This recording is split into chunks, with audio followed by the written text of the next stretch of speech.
people like Walt Disney, this teacher got it wrong. The one that said he lacked imagination. Imagine. Hello everyone, my name is Yumenka, and today I'm going to tell you about what a 2-year-old taught me that changed my teaching career forever.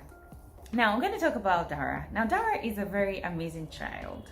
She joined my crèche when she was about 3 months old, and Dara has a personality. She's someone that you just had to miss. Now, along the line as she was growing, because I've watched this girl grow, and along the line as she was growing, I noticed that her mind works differently. You see Dara arranging things together. Like there's a way, I don't know, any way you put her, you just leave her. She has a logical way of arranging things together. So I just used to watch her, and I'm like, what's she up to? And anyway, she grew older, and I started to teach a class in my school, the 1.5 to 2.5 years class. And Dara was not in my class. She's in my class right now, actually. And now, one thing I learned about Dara would not pay attention, like other kids. Other kids would be, they're paying attention. Dara is playing up. But Dara will be answering questions from whatever corner she's at. If you ask a question, you should just hear her. She'll just, she'll just say nonchalantly and continue her play. So when I realized that she already understood things, I just used to let her be. I just make sure she's within ear and hearing distance so that she will at least hear and pick it up and all of that. Now, this video is not about Dara being very strong-willed, because Dara is very strong-willed though. This video is not about that. It's not about when Dara eats and Dara will want to feed herself and you end up seeing the food from all over her hair. Dara, look at what you've done. Dara, see, look at what you're doing. Dara, it's not about that. It's not about how pompous Dara is, because she's very pompous. It's not about how pompous Dara is. When you ask her questions, the way she will just answer and just like is that all? Like kind of. Show me crescent. Good. Show me oval. Show me star. Show me heart.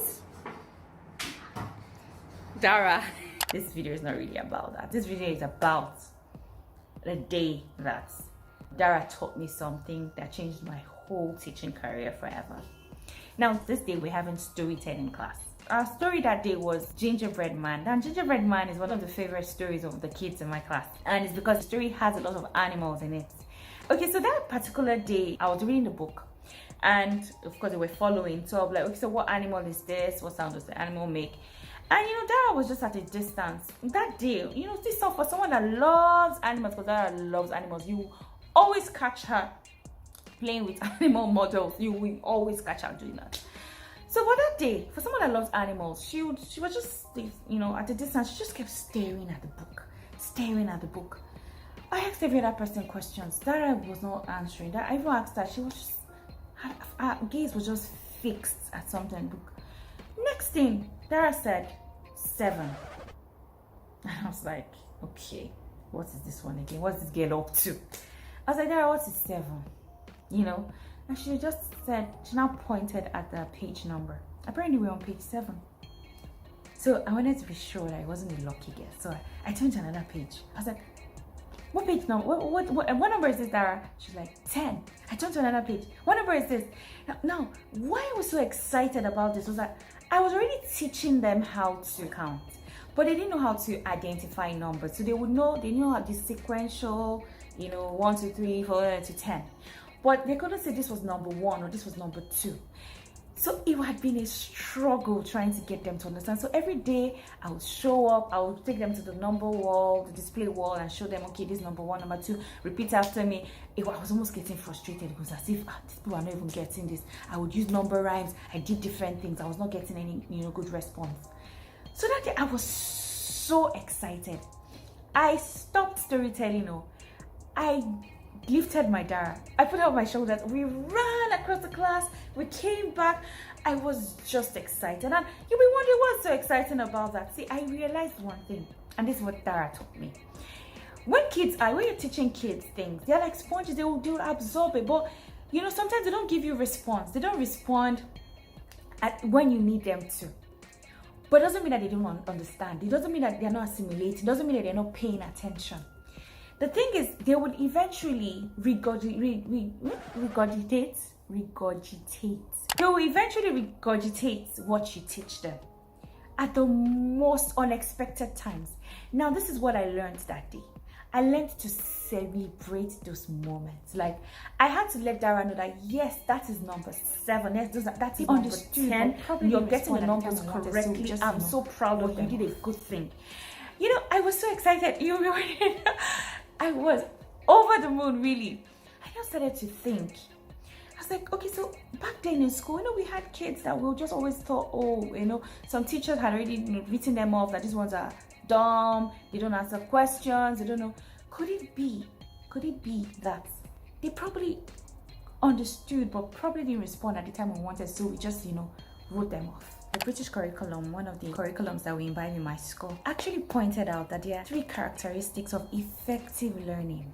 One is the playing and exploring, there's active learning, and there's also creating and critical thinking. Now, active learning, I've realized that active learning is the one we focus the most on.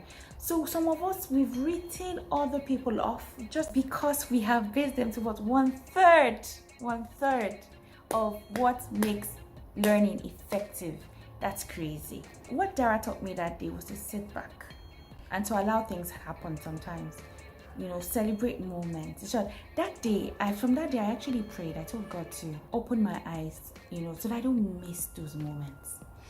People like Walt Disney, his teacher got it wrong. The one that said he lacked imagination. Imagine, like, how many people have we written off because of this thing? It's just crazy. So I just wanted to share this with everyone. I could have easily just told Dara, focus.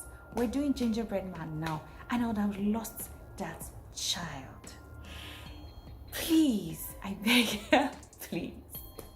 Let's pay attention. And when these moments come, let's find time to celebrate it. It will encourage them to do more, to encourage them to make links. Let's give them a chance to impress us. Let's give them a chance to surprise us. Yeah, that's the way. Let's give them a chance to surprise us. And let's just know that everyone learns at their pace. And as much as we need to give them, guide them and motivate them and all of that. Do what you can and let's let the rest, just flow naturally. So thank you for coming to my pep talk.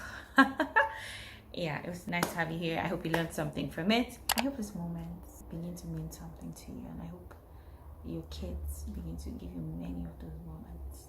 Thank you so much, and see you soon.